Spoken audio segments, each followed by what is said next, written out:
السلام علیکم دوستو، کیا حال چال ہے؟ امید ہے آپ سب خیر خیریت سے ہوں گے۔ میں آج آپ کے لیے ایک خوبصورت کہانی لے کر حاضر ہوا ہوں جو کہ آپ کو بہت پسند آئے گی۔ اگر آپ کو یہ ویڈیو پسند آئے تو اپنے دوستوں کو بھی شیئر کیجیے۔ تو چلتے ہیں ویڈیو کی طرف۔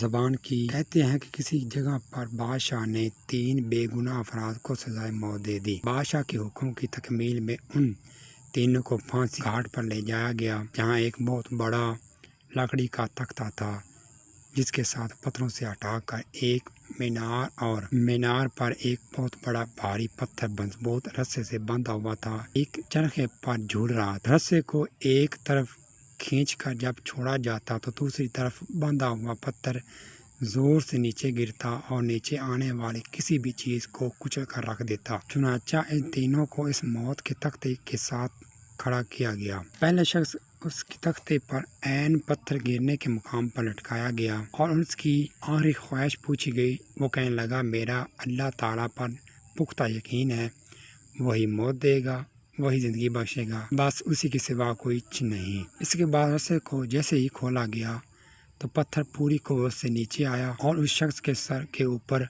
آ کر رک گیا۔ یہ دیکھ کر سب حیران رہ گئے اور پختہ یقین کی وجہ سے اس کی جان بچ گئی اور رسہ واپس کھینچ لیا گیا۔ اس کے بعد دوسری کی باری تھی، اس کو بھی تختہ دار پر لٹکایا گیا۔ جب آخری خواہش پوچھی گئی تو وہ کہنے لگا، میں حق اور سچ کا نمائندہ ہوں اور جیت ہمیشہ انصاف کی ہوتی ہے، یہاں بھی انصاف ہوگا۔ اس کے بعد رسے کو دوبارہ کھولا گیا، پھر پتھر پوری قوت سے نیچے آیا اور اس بار بھی دوسرے شخص کے سر پر پہنچ کر رک گیا۔ پھانسی دینے والے اس انصاف سے حیران رہ گئے اور دوسرے کی بھی جان بچ گئی۔ اس کے بعد تیسرے کی باری تھی، اسے بھی جب تختے پر لٹکایا گیا اور آخری خواہش پوچھا گیا تو وہ کہنے لگا، پہلے کو نہ ہی اللہ پر یقین ہے اور نہ ہی دوسرے کو حق و انصاف کے نمائندہ ہونے پر۔ دراصل میں نے غور سے دیکھا ہے کہ رسے پر ایک گانٹ ہے جو چرخی کے اوپر گھومنے میں رکاوٹ کی وجہ بنتی ہے،